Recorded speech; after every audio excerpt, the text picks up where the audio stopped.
ne pouvoir espérer le véritable bonheur que parle le temps, soit par quelque communion. Il est l'un des grands penseurs contemporains, professeur émérite à la Sorbonne, auteur d'une œuvre philosophique de référence. Nicolas Grimaldi est l'invité d'un numéro hors série de 6,5.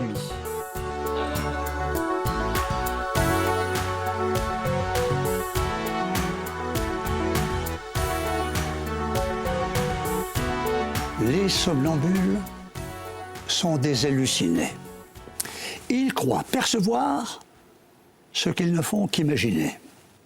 Ils vivent l'irréel comme suprêmement réel, sans que la réalité ne soit pour eux plus que rien. Nicolas Grimaldi, bonsoir. Bienvenue dans 6,5. Merci de me recevoir une fois encore, Philippe Martinetti, c'est une grande joie. Alors ces mots sont issus de votre dernier ouvrage, Les Nouveaux Somnambules, aux éditions Grasset. L'année 2015 a été marquée par des événements tragiques liés aux attentats terroristes. Pensez-vous que tout fanatique est un somnambule, Nicolas Grimaldi? Analogiquement, oui. Lorsque je dis que pour un fanatique, le réel est aussi peu que rien, je veux en prendre un témoignage immédiat, celui qui s'est produit le 7 janvier dernier à Charlie Hebdo. Si ces jeunes gens, les terroristes, les assassins, avaient dû rechercher en France quelques personnalités très rares, les plus capables de sympathie à leur égard, de compréhension, de complicité, de connivence, des gens plus préparés à comprendre leur situation, à déplorer leur situation d'immigrés mal intégrés, ceux qui sont tous altermondialistes, dénoncent le néocolonialisme, des gens qui, lorsqu'ils n'étaient pas encore nés, mais les générations précédentes auraient porté des valises au service des pères lors des guerres héroïques d'indépendance. Les terroristes, les assassins, n'auraient nulle part pu en trouver de plus pur que tous ceux qui étaient rassemblés à Charlie Hebdo. Ceux qu'ils ont par conséquent assassinés, ils n'en voyaient rien, ils n'en connaissaient rien. Ils ont assassiné ceux qui étaient les plus proches d'eux et qu'ils auraient dû le plus révérer. Ce qui prouve bien, me semble-t-il, que le propre d'un fanatique, c'est de ne rien voir de la réalité qu'il saccage. Le propre du fanatique est qu'il ne fait aucune différence entre la fiction et la réalité. Et ce qu'il imagine, il lui semble le voir. Et ce qu'il voit de ses yeux vus, c'est pour lui comme si ça n'existait pas. C'est pour ça que d'ailleurs, dans votre dernier ouvrage, Les Nouveaux Somnambules, aux éditions Grasset, c'est par une extension de la pensée que vous vous intéressez aux fanatiques. Tout à fait. Alors que les choses soient assez claires, il ne s'agit pas d'une quelconque évocation géopolitique ou encore moins d'une exploration du radicalisme ou de l'extrémisme islamiste. C'est pas du tout ça, c'est vraiment d'un point de vue philosophique, Nicolas Grimaldi. Un fait m'avait beaucoup frappé. Le fait que nous n'avons pas affaire, nous n'avons pas plus le 7 janvier que le 13 novembre, nous n'avons pas affaire à quelques monstres, à quelques personnalités totalement atypiques. La même chose se produit dans toutes les parties du monde, à Tunis, à Luxor, en Égypte, en Syrie, partout. Ce n'est pas simplement un fait sociologique, des gens mal intégrés, mal assimilés. On voit des enfants de familles européennes, élevés à l'européenne, dont rien ne laissait présumer une telle dissidence, soudain partir. Donc il y en a dans cet effet de contagion un fait majeur, et qui doit être, me semble-t-il, envisagé comme non seulement comme une pathologie, si l'on veut, mais dans la mesure où la pathologie est un grossissement du normal. Mais ça veut dire quoi? Ça veut dire que c'est le caractère hallucinatoire de toute croyance qui a dicté votre réflexion? Je pense qu'il n'y a qu'à... Il suffirait de se rappeler combien de centaines de millions d'hommes les totalitarismes du XXe siècle ont suscité sans sans que cela eût produit le remords d'un seul. C'est le prix à payer. Alors évidemment, je sais bien que des esprits plus prosaïques, qui s'en tiendraient au réalisme des faits, douteraient. Bien sûr, je sais bien qu'on ne peut pas faire d'omelette sans casser des œufs, mais enfin, pour une omelette qui n'a jamais été servie, ça fait beaucoup d'œufs. Alors, est-ce que ça veut dire qu'il y a une fatalité? Il n'y a pas de fatalité à cette violence-là, Nicolas Grimal. Non. Restons, si vous voulez bien, sur ce caractère hallucinatoire. Je voudrais attirer votre attention sur 2 ou 3 faits psychologiques majeurs qui nous sont communs à tous. Le premier, c'est que nous avons tous l'expérience d'un effacement total de la réalité, alors qu'une pure fiction nous envahit que nous prenons pour suprêmement et uniquement réelle. C'est le rêve. Quand nous rêvons, plus rien n'existe. Or, quiconque se met à jouer, au tennis, au golf, au football, au rugby, ou jouer une pièce de théâtre, quiconque se met à jouer, ou une petite fille qui joue à la poupée, quand si elle joue à la poupée, elle décide que ce petit tas de chiffon, avec un petit trait rouge pour filigrner sa bouche, ce petit tas de chiffon, c'est la petite fille. Et voici cette petite fille qui joue, qui sanglote, on voit ses épaules secouer, c'est une immense émotion qui la submerge. Sa fille est malade. 5 minutes après, elle cesse de jouer. Elle cesse d'être émue. L'émotion est réelle, quoi qu'elle soit, jouée. Jouer, c'est décider de prendre une fiction comme si elle était la réalité et de mettre la réalité entre parenthèses. C'est ce que font tous les gens au casino. Je peux me retenir d'entrer au casino, je suis libre. Si je vais au casino, si j'entre dans la salle du baccarat, si je prends place et j'achète des plaques, c'est fait.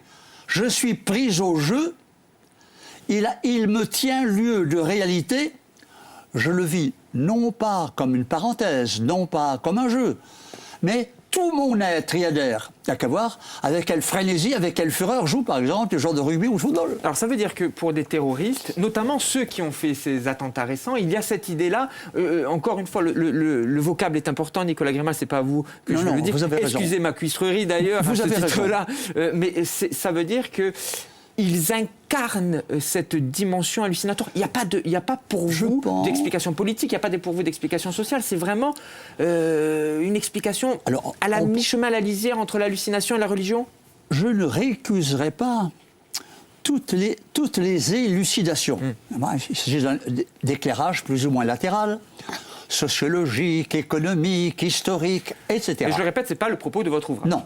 Il s'agit, me semble-t-il, d'un jeu sans divertissement. Quand je dis jeu, parce qu'il n'y a pas d'autre mot. Le jeu consiste à tenir une pure fiction pour la réalité même. Et c'est ce qu'on appelle se prendre au jeu. C'est-à-dire que ça ne paraît plus comme une fiction. Et à partir de là, comment dirais-je, il suffit d'y adhérer à cette fiction pour s'en faire un instrument, un militant.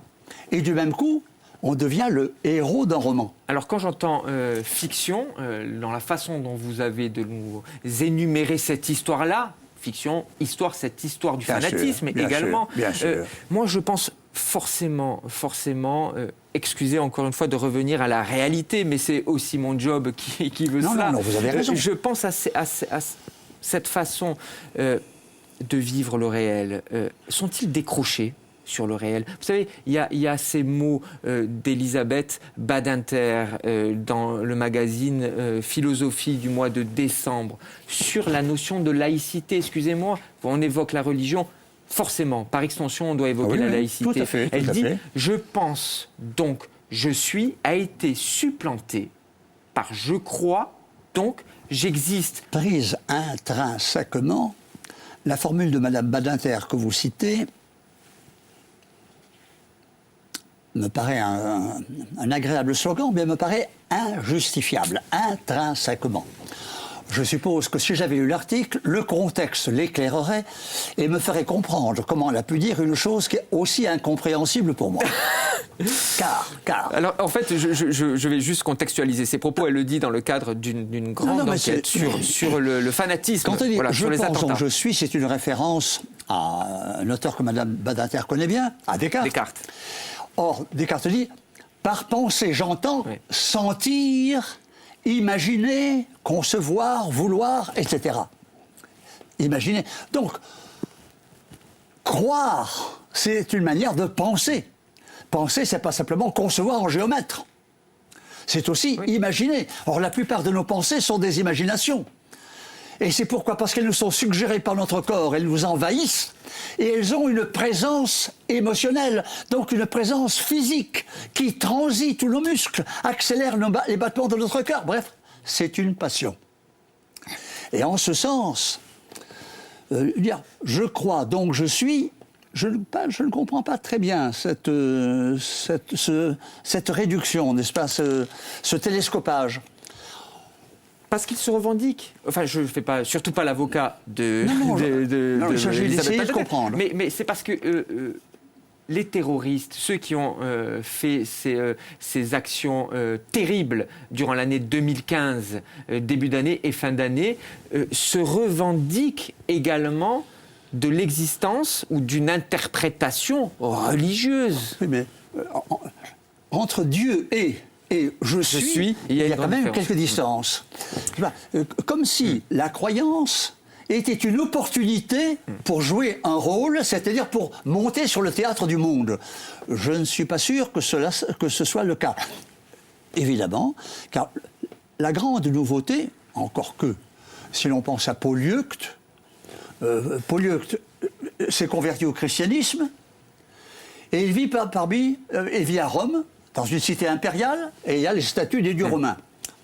Les dieux romains étaient très accueillants à leurs collègues des autres villes. Ils n'excommuniaient personne. Mais Polyeucte, étant chrétien, se croit obligé d'empêcher les autres, comment dirais-je, je ne dis pas d'adorer, il n'adorait pas, mais de vénérer les dieux de la cité. Il les cache tous, il va les détruire. Quel besoin avait-il de les détruire? C'est pas je crois donc je suis. D'autant plus que dans les terroristes de janvier, ou les terroristes de 2015, ce sont des gens qui sont des assassins, mais en même temps des suicidaires. Des égarés. Est-ce que, parce que c'est un terme que vous utilisez souvent dans vos différents ouvrages, vous utilisez ce terme d'égaré. Les hommes sont des égarés. Comment peuvent-ils considérer le meilleur si ce sont des égarés? Ce sont des égarés qui croient avoir trouvé leur voie. Ils croient avoir trouvé le chemin. Et justement, le meilleur moyen de n'être plus égaré, c'est de croire qu'il n'y a qu'un seul chemin qui conduit à la béatitude et à la vérité. Et ce chemin, c'est celui que le prophète a tracé. Dernière question sur cette thématique-là de votre dernier ouvrage, Les Nouveaux Somnambules, aux éditions Grasset. Est-ce que, selon vous, et vraiment là c'est aux philosophes que je pose cette question, est-ce que selon vous, la terreur va nous unir plus fortement, que l'on s'y méprenne pas? Quand je dis nous unir, c'est sur des fondements, des valeurs. Ils peuvent être républicaines, démocratiques, peut-être même politiques. On pourrait l'espérer, on peut le supposer, au sens où une guerre, généralement, est le plus sûr moyen de mobiliser, de resserrer les liens de concitoyenneté. Ils sont unis dans l'adversité. Oui. Néanmoins, j'ai trop confiance dans l'esprit de parti des politiques, dans leur compétition. J'ai trop confiance pour croire qu'ils se laisseront submerger par ce patriotisme et que chacun essaiera d'en tirer le meilleur parti pour lui-même. Pour poursuivre notre conversation et pour aller plus loin, évidemment, vous pouvez découvrir Les Nouveaux Somnambules, penser le fanatisme aux éditions Grasset. C'est le dernier ouvrage de notre invité Nicolas Grimaldi. Je voudrais que nous empruntions quelques chemins de traverse, cher Nicolas. Volontiers. Croyez-vous que la démocratie existe ? Au sens littéral, peut-être a-t-elle existé ou 15e, 16e siècle, dans quelques villages suisses, peut-être quelques cantons, peut-être dans quelques cités amish aux États-Unis, c'est-à-dire où les hommes mûrs, les femmes peut-être, pas sûr, se réunissent pour traiter du bien commun, à savoir, par exemple, si c'est dans un village castillan, faut-il ouvrir les canaux d'irrigation après 9h du matin ou arrêter à 8h?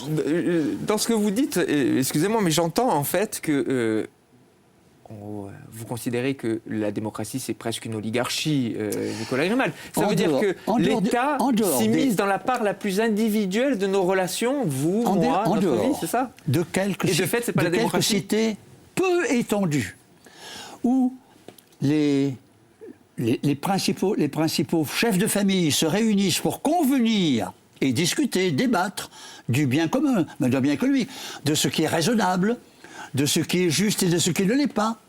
C'est-à-dire, on décide des affaires communes. Mais pas aussitôt, c'est que Rousseau avait reconnu, dès qu'une cité s'étend, dès qu'elle a quelques milliers ou centaines de milliers d'habitants, la souveraineté doit être déléguée. Tout le problème de la démocratie, c'est le problème de cette délégation de la souveraineté. Ce qui revient à dire, comme disait Rousseau, en tant que souverain, je veux ce que je veux, et en tant que je vous délègue ma volonté, eh bien je voudrais ce que vous voulez. Or, dit-il, on ne peut pas s'en remettre à un autre de vouloir ce qu'on veut. Et Rousseau rajoute ceci dans le contrat social, apprendre le terme, en parlant de la démocratie, dans la rigueur de la section, il n'a jamais existé de véritable démocratie, donc, et il n'en existera jamais. Il est contre l'ordre naturel que le grand nombre gouverne et que le petit soit gouverné. Je réitère mon questionnement, sommes-nous dans une démocratie ou plutôt dans une oligarchie, Nicolas Grimal? Nous ne sommes pas du tout en une démocratie. Le gouvernement du peuple par lui-même, c'est simple. À moins que je n'appartienne pas au peuple et vous non plus, le peuple ne se gouverne pas par lui-même. Et pourrions-nous même oser dire que nos représentants nous gouvernent? C'est-à-dire, est-ce que ceux qui font la loi, ceux qui l'ont votée, l'ont débattue, discutée, amendée, réécrite? Pas du tout. Il y avait un projet de loi et ils l'ont adopté parce qu'ils sont la majorité, c'est-à-dire l'armée du président. Alors justement, à ce propos, et pour continuer à tisser cette conversation autour de la démocratie, je vous propose de regarder un extrait du 7-9 de France Inter de Patrick Cohen avec Marcel Gaucher, et c'est diffusé il y a quelques semaines maintenant, début janvier. La démocratie, c'est le compromis entre la majorité et la minorité. C'est ça le fonctionnement effectif entre la droite et la gauche de ce point de vue. C'est là où la culture présidentielle telle qu'elle s'est développée est complètement inadaptée à ce nécessaire compromis qui passe ensuite par des formules vaseuses, décourageantes pour l'opinion, du genre de l'ouverture. Alors les ministres d'ouverture, les ministres de la société civile, qui sont des manières très maladroites et plus adéquates du tout aujourd'hui d'exercer ce compromis indispensable. Alors, est-ce que ce qui pose problème, c'est le caractère, finalement, c'est le caractère représentatif de la démocratie, Nicolas Grimal? Oui. Nous tombons de l'historique dans le romanesque. Est-ce que d'ailleurs, excusez-moi, mais est-ce que d'ailleurs c'est par des lois? Vous savez, c'est un peu comme la tautologie. Est-ce que c'est finalement ces députés, ces sénateurs-là doivent voter des lois? Ils l'ont déjà fait d'ailleurs, sur le non-cumul des mandats, y compris dans le temps. Est-ce que ça pourrait pas résoudre ce problème? J'ai relu avant-hier, en me réjouissant de notre rendez-vous, l'essai qu'avait écrit Rousseau pour une constitution de la Corse. Et vous faites bien, parce qu'on va y reparler, évidemment. Ah, très bien, alors, si vous non, mais allez-y, c'est très bien. Il est remarqué que le premier problème est de rapprocher ceux qui gouvernent de ceux qui sont gouvernés, faute de pouvoir les confondre, qu'ils soient les mêmes, ce qui serait l'idéal, au moins qu'ils soient très proches les uns des autres, qu'ils ne soient pas décollés, qu'ils ne soient pas deux classes différentes. Et cela suppose, dit-il, que ceux qui exercent une magistrature élective, premièrement, ne soient pas viagères, et ne soient pas héréditaires, mais qu'elles ne puissent même pas durer une vie entière. Ce n'est que pour peu de temps. Il faut qu'il se sache déléguer et qu'il sache qu'il doit immédiatement rendre compte. C'est vous dire comme il serait surpris, Rousseau, s'il venait en France. Et si nous ne sommes pas en démocratie? Nous sommes dans une oligarchie. Quoi? Oligarchie? Mais vous aurez remarqué, au passage... Vraiment, vous pensez vraiment? Nous sommes en oligarchie aujourd'hui, en France, au XXIe siècle? Bien sûr. D'ailleurs, c'est Aron lui-même, l'esprit le plus lucide, le plus objectif, le plus modéré, le moins emporté par les passions qu'il disait. Toute démocratie est une oligarchie. Mais vous aurez remarqué que ceux qui détiennent le principal pouvoir, ce ne sont pas les électeurs. Ce sont ceux qui font comparaître devant les électeurs Pierre ou Paul, Françoise ou Dominique. Parce qu'ils sont, eux, ils appartiennent à la commission d'investiture. Ceux qui confèrent le drapeau pour aller combattre au nom du parti. Et ce sont ceux-là qui font les députés. Après quoi? Vous ne choisissez pas celui que vous préférez, celui que vous estimez le plus juste, le plus compétent, le plus expérimenté. Vous n'avez pas le choix. Vous avez le choix entre une folle hystérique et un débile homésien. Et vous direz entre les deux, quel est le pire? Et vous essayez d'éviter le pire. On élimine, c'est ça hein, que voilà. vous êtes en train de dire. Et l'oligarchie, ce sont les membres de ces commissions d'investiture. Et qui les désigne? Ce n'est pas le corps social qui les désigne. Donc, par conséquent, nous avons affaire à des clubs qui forment une sorte d'administration plus ou moins clandestine et qui, en leur sein, désignent, si j'ose dire, ceux qui tireront les ficelles du spectacle.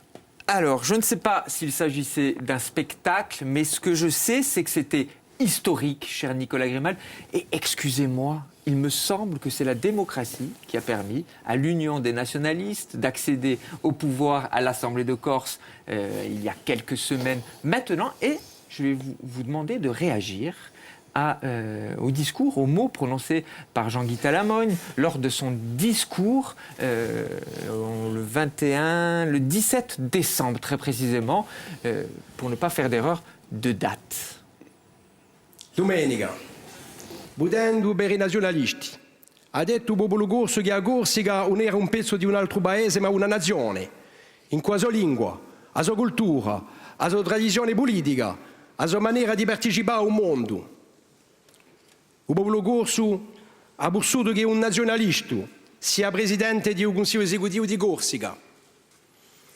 Ha vissuto di noi che un indipendentista sia presidente di questa assemblea, santuario della democrazia corsa.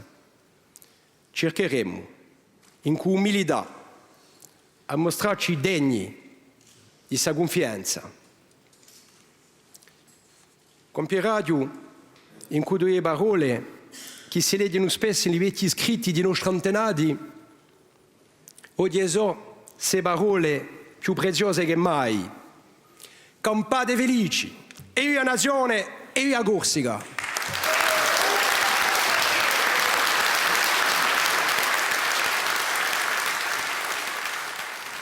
Alors, je voulais vous faire réagir, Nicolas Grimal, à ce moment-là.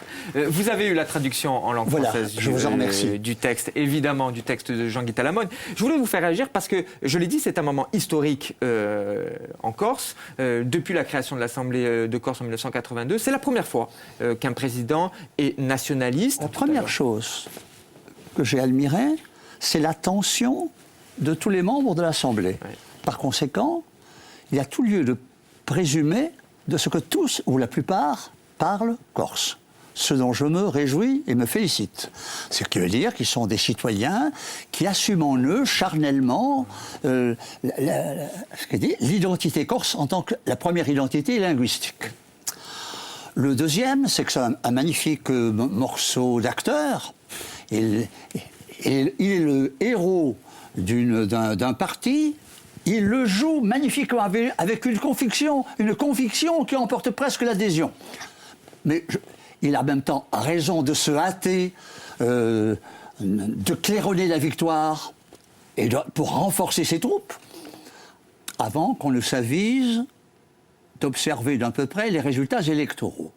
Car les résultats électoraux... Mais je reviens dans un instant sur les résultats électoraux, c'est-à-dire ce qui est objectif sans être spectaculaire.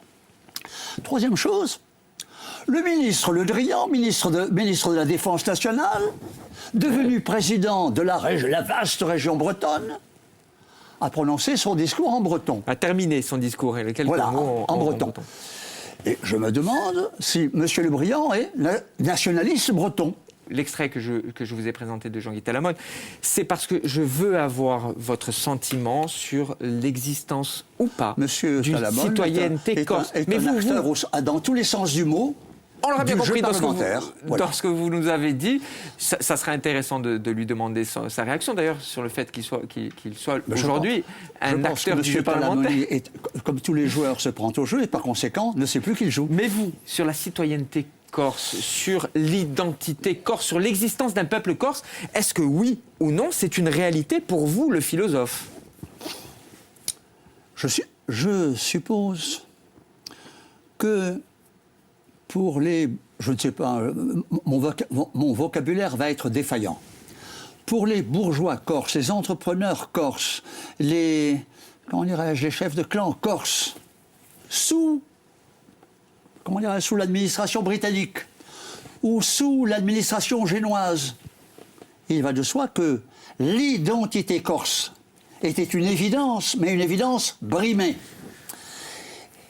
Dès qu'un pays est occupé, dès qu'un pays, toute guerre d'indépendance fomente l'identité de ce pays, je ne voudrais pas parler de l'Algérie, mais a-t-elle jamais eu autant d'identité qu'elle n'en a eu par le fait même de la guerre d'Algérie ? Rappelez-vous ce que dit Frédéric II de Prusse en 1740, disant « L'allemand est un dialecte, mais ce n'est pas une langue. » Et 40 ans plus tard, Fichte écrit le discours à la nation allemande. C'est Napoléon qui a fait l'identité allemande. C'est l'entrée des troupes françaises à Iéna. Je veux dire, c'est par l'opposition que se nourrit ou que prend conscience d'elle-même une identité. Par ailleurs, si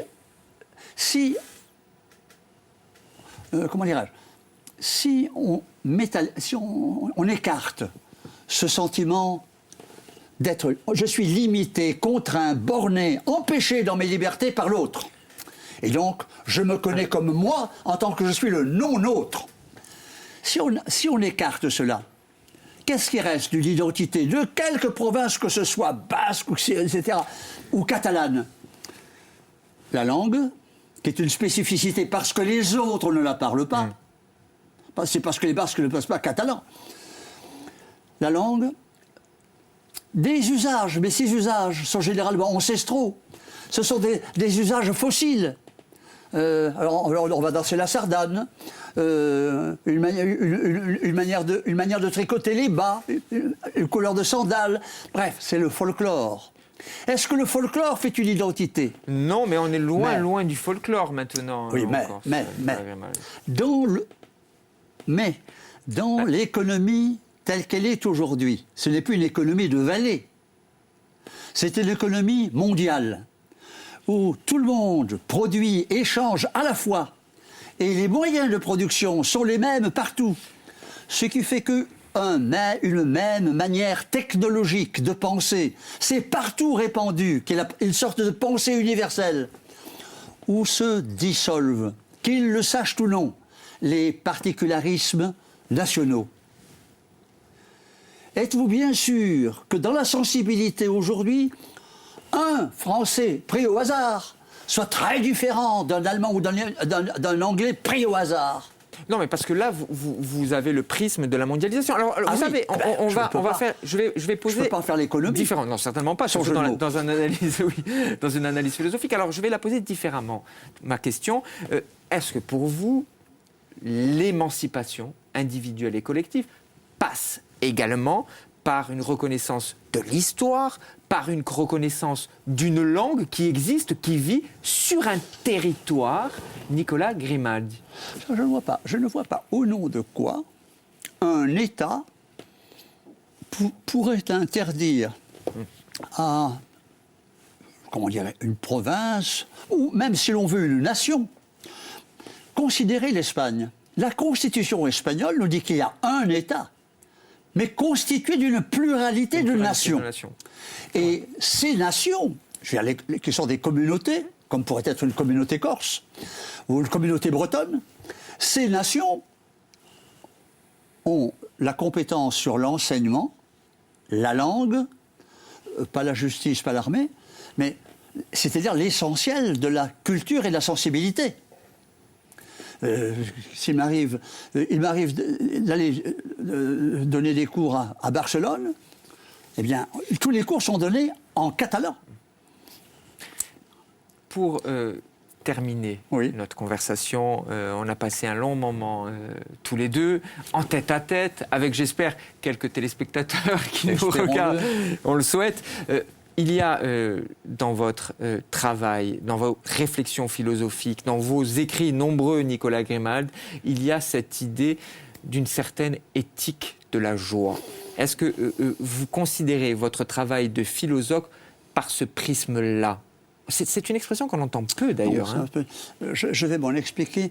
Mais pour terminer sur le précédent sujet, sur les identités culturelles, je vous fais une confidence. Allez-y.